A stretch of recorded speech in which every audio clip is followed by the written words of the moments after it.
welcome to Checking In with Amy. My name is Amy Goldberg, and I work for the East Boston Neighborhood Health Center's Elder Service Plan. The Elder Service Plan is part of the PACE program for all-inclusive care for the elderly, and the elderly is only 55 years of age and older. The goal of our program is to keep people living in their home safely, independently, and active. So my guest today, I'm thrilled to say, is Peg Ackerman. Welcome, Peg. Thank you. Thanks for having me. And Peg's position with the Elder Service Plan is that you're the Director of In-Home Services for the Elder Service Plan. That's correct. And how long have you worked with us? 18 years now. 18 years. So I always ask that because it's amazing that we've all hung around so long. Yep. It's all good. So I want to start right in because we've got a lot of information to cover. So the first thing is you mentioned to me about in-home safety, and you mentioned the word PERS, P-E-R-S. So what is all that about? So PERS stands for the Personal Emergency Response System. And the commercial name that everyone will recognize is Lifeline. Mm-hmm. All brands are actually the Personal Emergency Response Systems. And tell me a little bit about what is it? What does it do? So when we do an assessment of patients' needs in the home, and we determine that they are at risk for having some kind of an incident where they would need to get help very quickly.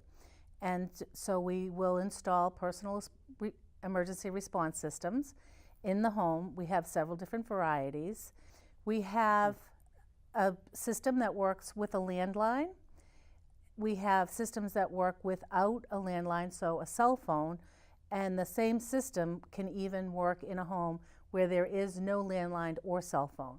It's all of the communication just goes through the box. Commonly, the Lifeline that you see on TV works with the landline, and sometimes that's cost prohibitive for elders to afford the landline and the service from a commercial brand. Right. So we've taken away the need to have a landline to help with some budgetary items. And the Elder Service Plan pays for this? Yes, everything that is included, program of all-inclusive care for the elderly. So all of our equipment is placed in the home free of charge. Wow. So everything we're going to talk about today, there'll be no extra cost? No extra cost at all. This is good. This is very good. This is really good. So what if someone goes outside of the home, and how does our system work then? So we will first do an assessment for community safety, because that's the biggest thing, that we want to be sure that our participants who are out in the community are safe in the community.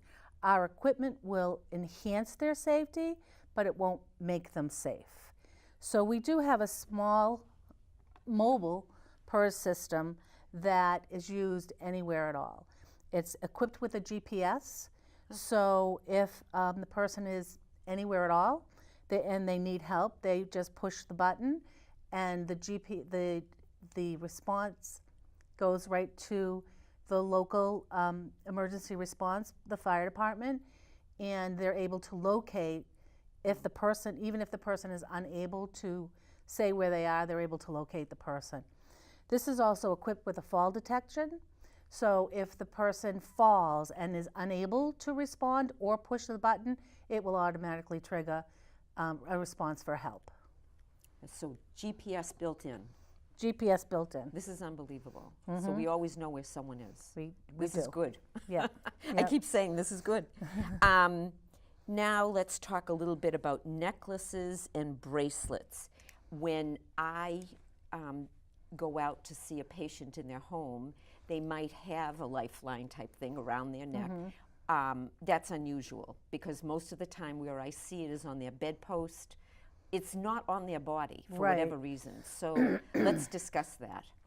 So you're right. The most common place that I find the Lifeline pendants are on the bedpost or on the walker. Oh. And the reason that people will put them on the bedpost is that they feel like they're safe at night. If they need help, they can just reach and get it. And they're afraid to wear it overnight because they're afraid if they turn over, it may inadvertently activate the system, and then the ambulance will come and they don't need to. That's very, very rare because the buttons are depressed. The other false sense of security is when they put it on their walkers. Most people will say, well, I'm always using my walker when I'm getting around my house. But when a fall occurs, very commonly, the walker gets pushed out away from you, so you're not able to reach it to get your Lifeline, to get the help that you need. Basically, people have to wear it. Right. So let's look and see what they look like. So this is the Pendant. It's waterproof. We recommend that they wear it 24 hours a day, even in the shower. The shower in the bathroom is where falls commonly occur. So they are waterproof. Leave it on all the time. This is the necklace. This is the wristband. Men usually prefer the wristband because it looks like a wristwatch and it doesn't call attention. Right. A lot of times you'll see our participants not wanting to wear the pendant. They don't want any attention brought to them. Right. So women will also use the wristband. We have them in white as well.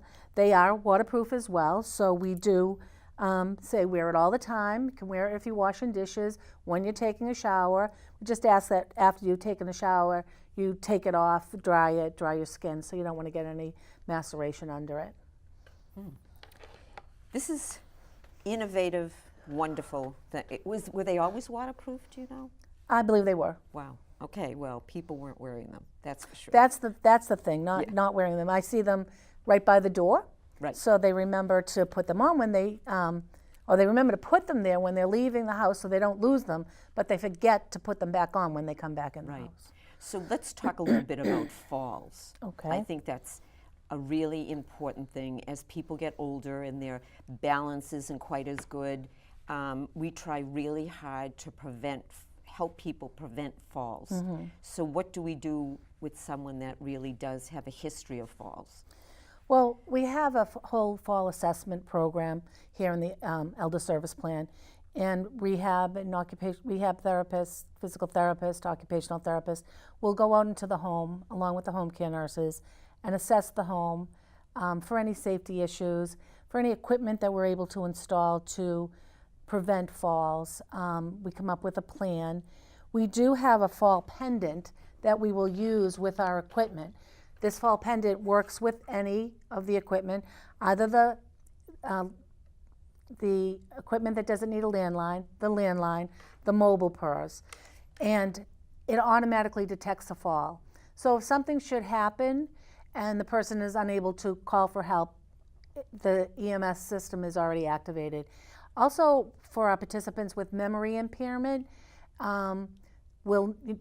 if they don't know to press the button, the fall pendant allows them to have the system in their home and have it work.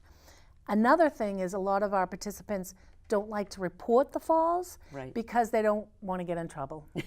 And we really want to track all of our falls because we can trend issues. Are the falls always happening in the afternoon? Are the falls always happening in the kitchen? You know, so that we can go out and do another assessment and see if there's other safety measures that we can use. So this fall pendant you mentioned to me is, if you get the fall, the impact of the fall sets it off. Sets it off. So you don't have to push a button. Nope. All you have to do is like fall and hit the ground, and it's going to be activated. And we use this pendant in some of our assisted living facilities. Well, actually, we use all of the equipment in our assisted living facilities, and we can program the equipment to first call the health aide that is on site 24 hours a day. It will call the health aide and activate the EMS. So the health aide is on their way to give help before the fire department even gets there. Right. So if the health aide should see that it was an accident or the person is fine, has already gotten themselves up before the health aide gets there, that happens a lot, they're able to cancel the EMS call when help isn't needed. So that helps a lot with our patients buying into using this equipment, Right. because a lot of people don't want equipment in the home because they don't want the fire department coming Right. and all of the neighbors seeing it. That's Yes, a I know. barrier. I know. So But I think the main thing is when we've seen so many patients in the past that have fallen and they're hours on the floor without being able to get any help. Right. So with the elder service plan, they're going to get help right away. Right away. Which is huge, you know, need. The next thing is medication monitoring. A lot of our patients and a lot of people as they get older don't remember to take medicines, and so what kind of innovative equipment have we got for that? So we have two different medication dispensing systems. Both of them are filled by either the pharmacy, our clinical pharmacist, Dr. Ashley Casey, or a home care nurse. And they are set at a predetermined time. There's 28 cycles in each of the machine. So if a person is taking medications once a day, the machine fill lasts for 28 days. Right. Twice a day, 14 days, and so on. The medications are in separate cells. When it's when the time comes at 8 a.m., the machine will alarm, an audible alarm. It's time to take your medicine. The slot opens, and the medication is there and available for the person to take it. Right. One of the advantages of this is often we'll see participants who will take their morning medications and then take a nap and wake up and think it's the next day. Right. So then they take their morning medicine again, but it's tomorrow's medicines. So when we have a situation like that, again, after assessing if this is the best piece of equipment to use for that particular participant, we'll put that in place. So we've got two different? We have two different ones. One is, like I said, it's an audible, it's time to take your medicine. Right. And in that system, if the person is distracted, the phone rings, the doorbell rings, they start to go to take their medicine and then they get distracted, right. They might forget. But that medication stays open and available until the next dispensing. So if someone has medications at 8 a.m. and 12 noon, they have that time frame to take their medication. The safe part of that is at that 12 noon, before the 12 noon medication dispenses, that 8 o'clock medication goes away. So there's no chance of double dosing. The other dispenser has an audible alarm that chirps every 15 minutes so that there's a reminder for the participant to take it. So again, that's where we use our assessment. We say, what's going to be best for the participant to do. The second dispensing one that I talked about doesn't lock out the medicine. So we really we watch that and we see which one's going to be best. Right. And I think that's fabulous because then you can do a medicine reconciliation and the nurses, the doctors, everyone will know what medication someone didn't take and what they've been taking properly. Right. So at the end of the 28-day cycle or the 7-day cycle, whatever it is, we retrieve the box. Yeah. And then we look and we see were there any medications left over. Then we're able, again, to track and trend. Does someone always forget their noon meds?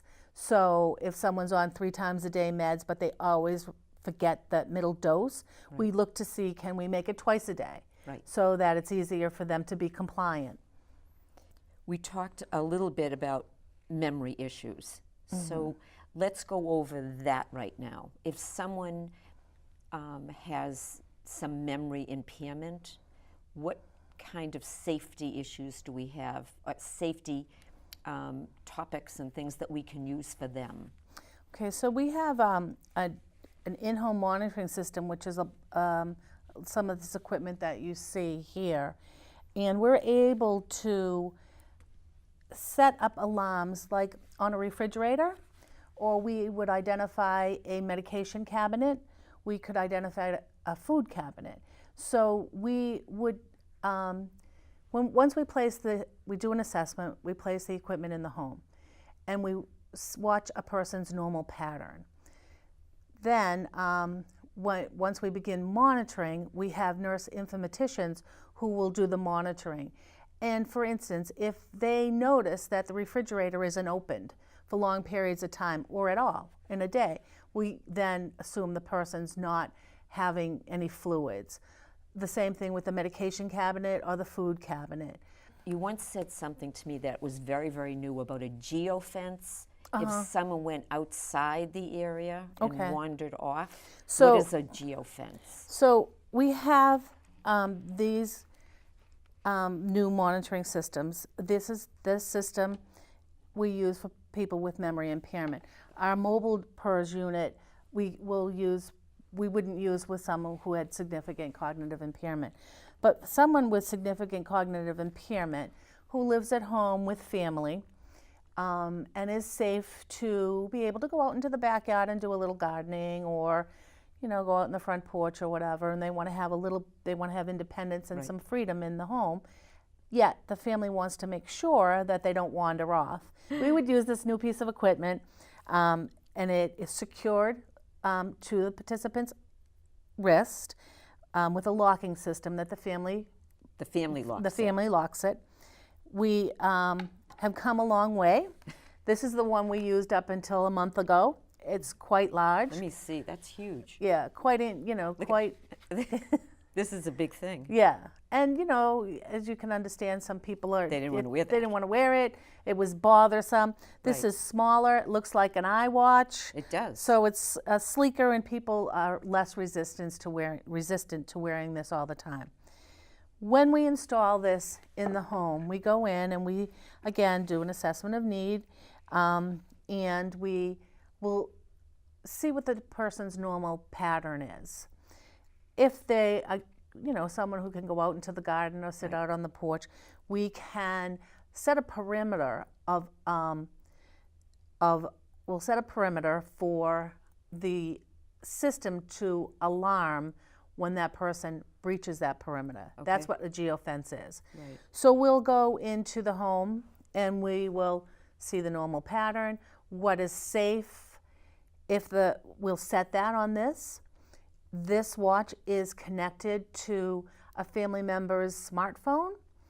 If the participant wearing the watch breaches the fence, the person gets a phone call, and she or he can see right where mom is. We also will go to the PACE center, and we'll set a perimeter for the PACE center. Our PACE centers have outside spaces that the participants can go to, so they're able to go back and forth safely between spots. We've gone to a church, and we have a participant who goes to church a few times a week with their family, and it's a pretty big hall and church, and so we set the parameter there. So the participant feels like they're participating and wandering around and chatting with friends, and nobody has to be watching them. And the family member also has a sense of security that they're not going to get out the door without them, not knowing about it. And I feel that the participant would feel dignified because it's not a big deal. They've got this watch on. Yeah, and that looks like especially an Apple this watch, one. This one, they're really liking this one. That's right. So, and it comes in pink and blue, Okay. as well as black. That's good to know. And then finally, we've got a call center. So when there are alerts of any sort, that goes to our call center. So we have several different call centers that we work with, depending on where our participants live. In the regular system, your Lifeline system that is commercial. You live on Main Street in Winthrop, you push your Lifeline, it goes to the Winthrop EMS system, and help comes. In our system, we like to know when our participants need help, so we have smaller call centers. In our, as I mentioned before, in our assisted living facilities and our supportive housing, the call goes to the call center, but also to the health aide. So the health aide is right there, ready to help. Exactly. Within minutes. In the community, our systems will go to our smaller call centers. The thing with that The first call goes to our call center, who dispatches 911 help. Okay. The second call goes to our nurse on call. We have a nurse on call 24 hours a day, and so she knows that something has happened. There's been an incident, someone's needed help. She will make a phone call to the home, see if there's anything that she can do to help over the phone, but we also call our physicians that are on call 24 hours a day, and we are able to follow the person to the hospital with their medical record, with their medication list, with their problem list, so that when they arrive at the accepting facility, they have the staff there ready to help them, has a lot of information. So. Well, this is all extremely helpful. I mean, to put it mildly, I'm very excited with all of this. And this is just 2016, so heaven only knows what will happen in the years to come. But thank you so much for being my guest today, Oh, you're Peggy. very welcome. This was great, and I really have a feeling that people are going to want to know more about this. So again, it's all covered by the Elder Service Plan. It is. So when someone joins the program, assessments will be made. There's no co-payment for any of that. Nope. It's all inclusive. So I wanted to thank you again and thank our listening audience. And if you are interested at all to hear about any more of our innovative techniques that we have, you can call us at 617-568-6377. I have a Checking In with Amy bag. I can send you information in that as well. So until we meet again, thank you and stay well.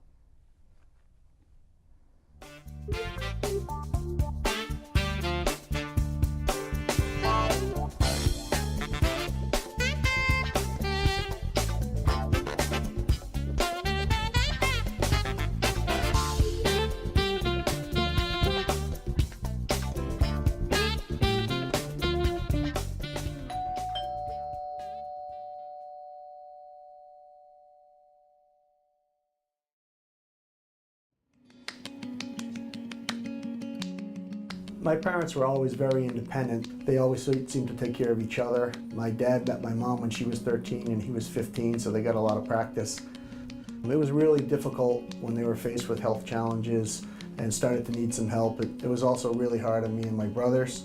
It seemed like every day we were getting calls. They needed to go to this appointment or that appointment, and it became pretty apparent that they really couldn't live on their own without some help, and more importantly, stay healthy. We're lucky to find the Elder Service Plan. Almost immediately after enrolling, we saw some real change for the positive. All their medical appointments were in the same location, including the prescriptions. If they did need to go to see a specialist, then transportation would take them, and that was a big relief for us. My mom attended the PACE Day Center each day where she could really socialize, and she loved that. When they needed services in the home, that was a big help too. And my dad, he'd still call me every day, but not because he had to, because he wanted to. He'd say, "Stevie, you won't believe it, they fixed my teeth. They got me some new shoes today." Just brought some amazing stability to the family.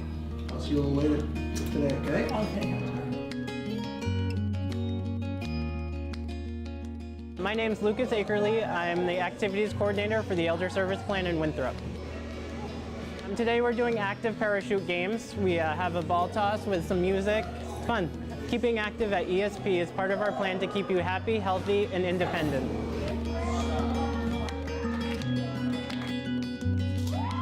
Our mission at the Elder Service Plan is to keep our participants living safely in the community.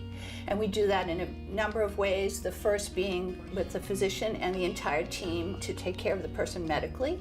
We also try to think creatively and provide other things that they may need, be it shopping service, laundry service. We may provide respite for the caregiver, or even aid visits in our supported housing. We try to be as flexible as possible here in the Elder Service Plan to reach the goal of keeping our participants living safely in the community. My name is Patty Ferranti, and I'm with the Elder Service Care Program, and I absolutely love it. Just talking about it right now makes me want to cry. Before I was in the ESP, I was always calling my family, and having them, pick me up to take me to doctor's appointments and stuff like that. And now now that I'm in ESP, I have the door-to-door service, coordinated care. My doctor always knows I'm coming. They always arrange my appointments. Everything is just so perfect. The program is fantastic. It really is. Any pain when you do that? As a physical therapist in the Elder Service Plan, a big part of my job is to help people keep up with their strength and balance. A lot of times I see people after they get injured or some type of surgery, but another part of my job is to make sure people stay active with a regular exercise program so they don't lose the strength and balance they gain back. What we do is we talk to the person to find out what they want. Do they want to increase their endurance, their strength? Do they want to be able to do things easier throughout the course of their day? We will work with them and develop a plan, and we move forward with it. We try really hard to keep up with the mission of the program, which is to keep people in the community of their choosing for as long as possible and as safe as possible. Even sometimes just a cane or a walker can make all the difference in making sure people stay safe. Very central to our plan and what we do here is the patient, the person. And the way we deliver that care is by having a care plan which centers around the person's goals, their choices. As the medical director for the Elder Service Plan for the last 25 years, I've had the pleasure of watching our program grow enormously. While we started out largely in East Boston, we now serve participants in Chelsea, Revere, Everett, East Boston, and Winthrop. I think one of the real great reasons for our success is our ability to comprehensively coordinate our participants' needs. It's not just seeing the doctor or the nurse. Pharmacists, activities directors, nurses, nurse practitioners, van drivers, dietitians, all of us work together under one roof to keep our members healthy, active, and independent.